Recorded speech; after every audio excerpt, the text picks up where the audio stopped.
Great. So the case study is fictional because usually our clients do not have that many problems, and usually it's the one failure that brings them down. So our fictional characters will be treated with many, many, many problems, so the story and the case study will be relatively sad. And we will be really compassionate about them. So let's get to know them. The case study is based on our experiences and of past events that brought our businesses of our clients down, and on possible future events that we have avoided by knowing and detecting problems related to investment agreements. So we saw the problems looming on the horizon, but we shielded our clients against them. We have Steve and Mark. Any resemblance to real-life persons is unintentional and accidental. Steve and Mark are innovators and founders of mobile app called Forcefield. They are PhD degree academic workers. Let's say Steve is physicist and Mark is mathematician, and they are both quite, let's say, introverted. That's why they have invented the app called Forcefield. Forcefield makes your device block any incoming calls and messages and disables any tracking programs so that you can see everything what wants you to approach your mobile app, but the programs that try to approach you cannot see your device. Like I said, it's fictional. And we have Donald T. He is a representative of a venture capital that tries to fish young ideas and invest in new startups that seem to be plausible for him.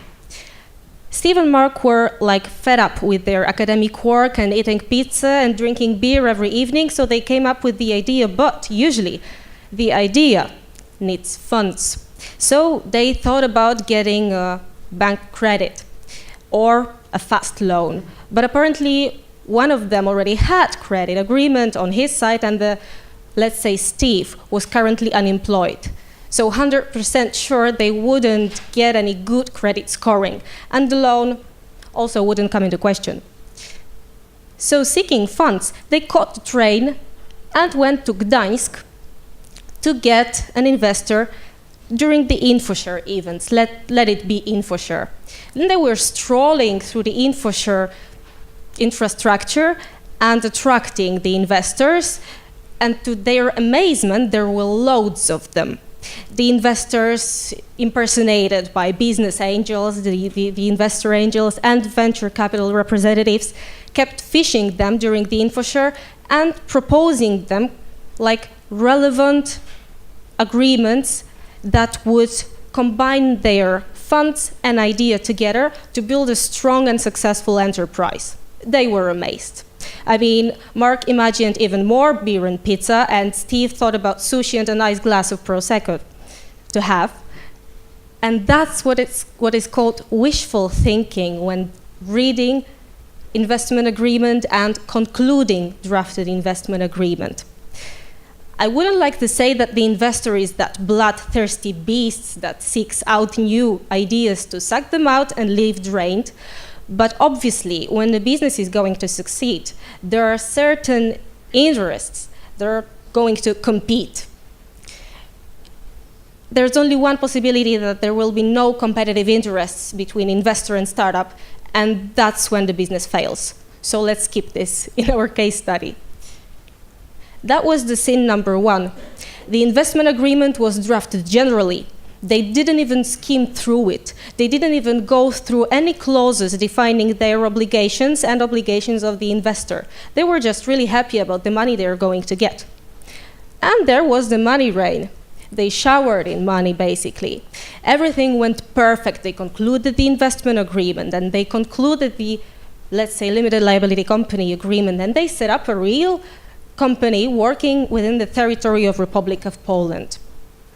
But at the same time, the Steve was the clever one. And the Mark was the one that tried to catch up with Steve's ideas. And he became angry about all the pleasures and all the fame going to Steve. There were some ideas that they did not develop. They left them at the stage of seeds and never harvested any income on the basis of these seed ideas. So he basically went to Germany and used idea analogical to force field. Let's call it Kraftfeld. Apparently, Jürgen, working for Max Planck Institute, contacted Steve and told him, hey, come on, Steve. I saw the guy, from your limited liability company. He seems to be launching a business, and it's apparently called alike, and it's apparently quite the same. So let's leave the IP rights things aside for a second for the purposes of this case study and focus on the non-competition clause. That was the point when Steve opened the investment agreement and looked for the non-competition clause, and there was the investor that pinpointed the clause for him, the Donald T., the VC representative, and told, hey, Steve, look, there is not even a single word who does actually the non-competition clause refer to, and there is not even a single word about what's the territorial scope of the non-competition clause. That's why Mark feels quite safe being not Mark as he is in our company, but Mark the sole proprietor and the sole entrepreneur. So in his opinion and in his point of view, different entity working abroad in Germany. Steve tried to catch up with Mark and convince him that he is going to be equally covered in fame and equally, let's say, liked by the investor. And they conducted the business from now on, let's say, peacefully. But there was the time, then came the time that Steve and Mark decided that if they want to strengthen their relationship and come up with new ideas, they need to consult each and every decision, each and every move they take with the Donald T., the venture capital impersonated by Donald T. The investment agreement and the later limited liability agreement, so the company they set up on the basis of an investment agreement, distributed shares in 60% for, let's guess, for the Donald T., so for the venture capital, and respectively 20 and 20% of shares for each Steve and Mark. So if they wanted to make any decision or take any action, according to the agreement of the limited liability company, they needed 80% of shares to go through the action. They needed the consent of 80% of shareholders, which basically, from a simple math, means that they needed investor every time they made a decision of launching a new project, of changing anything in company's functioning, up until squeezing the investor out. Particularly, squeezing the investor out turned out to be quite impossible in that form of the limited liability company agreement. So they were quite depressed and they lacked motivation. I wouldn't like to refer to it as an Italian protest, but they weren't as productive as they used to be and tried to do their own businesses at a side of their core activity. And that was the point when Steve and Mark got email in their mailbox. And it was an email from Donald T., the representative of the VC. It stated that they had defined in the investment agreement certain performance points, so certain performance obligations. And up till today, or maybe the day they received the email, they should have employed 25% more programmers that they used to employ in the last half a year, let's say. They didn't do that. The certain performance indicators weren't met. And the contractual penalty, well, the founders, the Mark and the Steve, were made liable under the investment agreement for lack of meeting any performance indicators set out in the investment agreement. They decided to pay the contractual penalty because they were really afraid of the interest, and the business wasn't going very good after their quarrel from the point 2. And that was actually the point when they started to think, well, let's sell our business to any other entity that would like to invest us and that would really believe in us as much as Donald T. did. But they came across a drag-along clause. Drag-along clause is a contractual clause that actually enables the majority shareholders, so 60% shares owing Donald T. would be easily called the majority shareholder in our instance, to sell their stake, not consulting it as much with the minority shareholders who really need to agree to that and are dragged along with the majority shareholder into the new business, not having anything to say. So Steve and Mark eventually became a part of great business. Donald T. sold and transferred every rights to the Illuminati Capital Group, which was very successful, and in which Mark and Steve became, let's say, sub-zero minority shareholders, because the company was huge. The revenue was really big. The turnover was satisfactory, but not for the founders of the startup. They became a part of a bigger structure without any rights to execute, with really poorly written investment agreement, which led them to failure. How to avoid Steve's mistakes?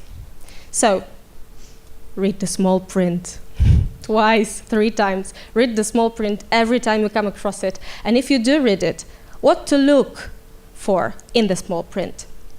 Obligations of the parties. What is investor obliged to do, apart from transferring funds in the tranches or in a stake? Or what is startup founder obliged to do? Do they have any performance indicators? Are there any contractual penalties? How is it going to be financed? Is it only external, or does the investor perform any services for the company that is being set up on the basis of the investment agreement? And do not rush, because it's frequently the modus operandi of the investors to play as the good uncle with a beautiful smile and a very expensive smartwatch, excited about the new idea, trying to push startup founders into signing the investment agreement as it is, generally formulated and not tailor-made for the precise business that they're going to engage in. So do not rush, because if you do rush, you won't get help. And by getting help, I mean professional support. It doesn't need necessarily to cost a lot. There are also many legal advisors that act for free for a certain amount of time or all the time, which I really, really do recommend for all the startup, even at the seed level, when there is no company instituted yet. And well, yeah, that's it. I wouldn't like to make an impression that the investors are, the gruesome beasts that are haunting poor startups, because that's usually not the case. In our practice, we usually come across investors that are really engaged in becoming important part of the startup company. But again, as I said at the beginning, there is always this interplay of concurring interests. There is the common field of understanding, but if you apply the wishful thinking instead of scrutiny, then you will miss the competing interests. But if you keep them in mind, and if you won't rush, then the people who see perfect value in your idea will be well aware of the fact that you see the value as well. And then the two parties to the investment contract become real parties and real partners. So that'll be it. Thank you very much. If you have any questions or doubts, floor is yours.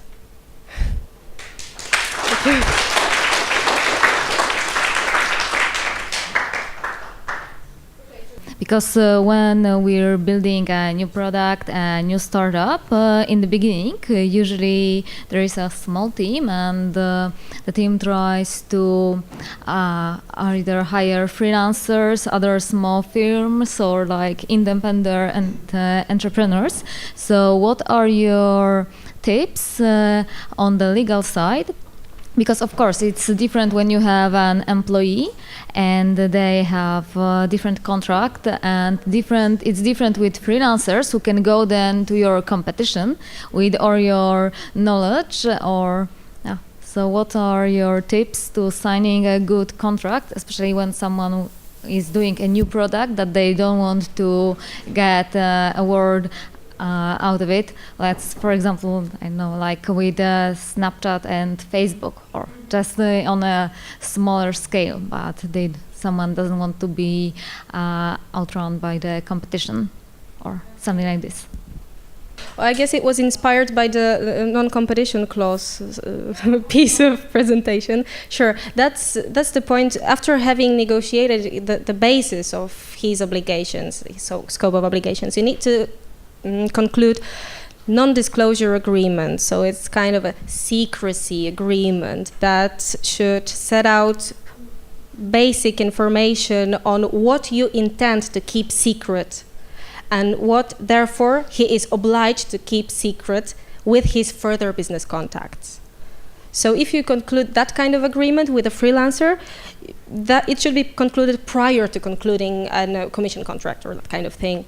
Then you may sleep well, because usually those provisions on keeping secrecy of information are safeguarded by really high contractual penalties. And not sticking to them, not aligning to these provisions is really easily detectable on a market. So that'll be it. Okay. I'm actually more curious to hear about what are the most common clauses that you guys underline in red and try to remove from the contracts between the young companies and the investors. What's 8 out of 10 kind of case we're trying to save young companies from signing? You mean like a list of clauses that we're... Yeah, that startups are prone to sign and then regret it later. So that should be definitely, as a first clause, drag along, because startup companies tend to forget about further stages of their business and limit their thinking to getting funds, but tend not to think prospectively, because it's difficult if you do not know how much funds and how much resources do you actually have. So that would be drag along clause, because there is a serious problem while selling shares by the investor, who is 9 out of 10 instances majority shareholder. That'll be the contractual penalties that safeguard obligations of founders, because usually founders are they're not fluent in legalese, and reading their obligations, they're not really sure at all times what the obligations really mean. It's if there are some performance indicators stipulated, then they treat it like a should and not a must. That's the problems that we come across. And the contractual penalties that shouldn't be borne by the startup founders, solely by them. What more? What could it be more? So those two clauses are the most gruesome that we come across. Oh, the IP rights. Yeah. I didn't mean to make it a priority in my presentation, because it would last, like a semester or a full tutorial. But usually, startup companies do agree to transfer all the intellectual property rights instead of granting license agreement. And that's a difference, because the license agreement can be limited to within a time unit. And IP rights transfer is total. It's like universal transfer of IP financial rights and financial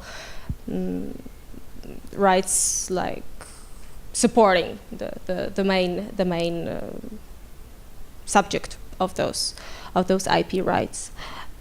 So the IP rights. Then we have the timesheet. So I think everyone is aware what the timesheet is. Just shortly, prior to signing the investment agreement, usually investor and startup company do sign a timesheet.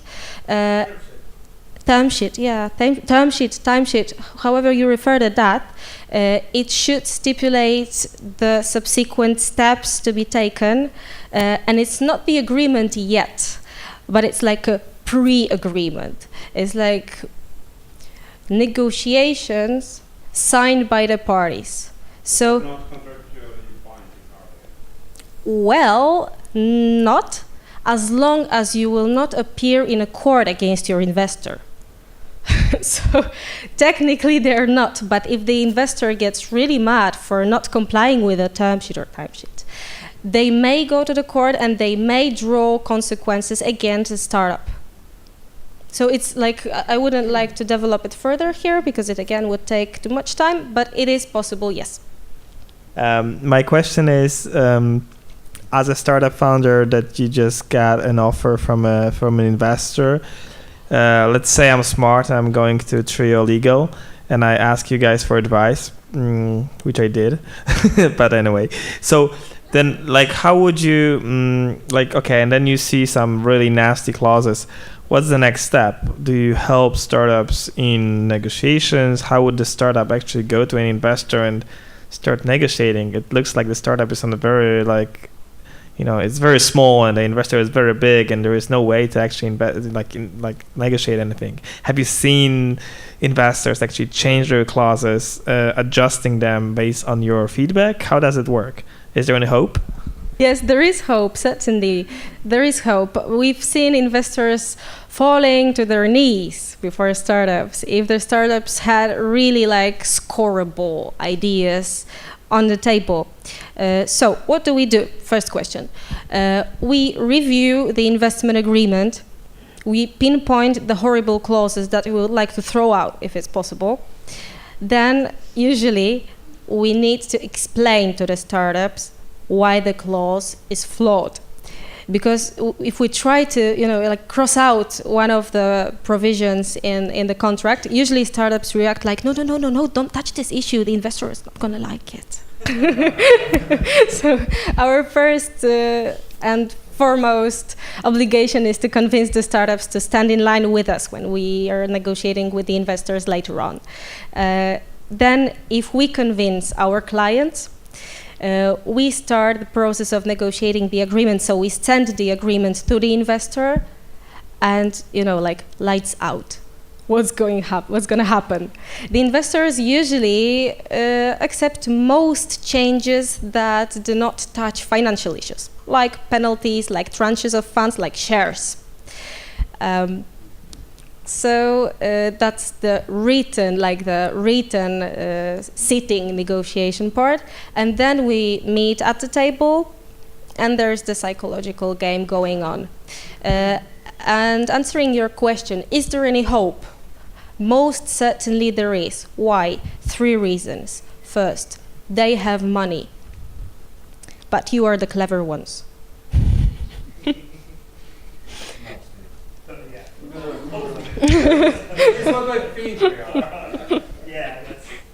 So, you can measure money in units, but you cannot really measure the value of your idea. It's basically impossible to measure as it is, because it's the idea that the investor vests in now and in 5 years time span. And the third reason, did I mention? That was the first one. Okay. Okay, so the value of your idea. The second reason is that it's their job. If they don't get the idea, if the idea does not succeed, if the seeding does not transfer into startup, if the startup does not transfer into company, if the company does not transfer into, does not transmute, let's say, into company that has its broad seat, well, then they do not get the provision, they do not get the revenue. So that's basically what they do. And even if they are not flabbergasted and excited about the idea, they still need some percentage of ideas to push through the investment agreement signing process. And the third reason is if you have a professional support, then you're it's crystal clear for them that you're aware that it's worthy to invest in the idea. So it's also important that if you present yourself as a person that has much to lose, they will want to get to know you closer to know what is that much to lose you have.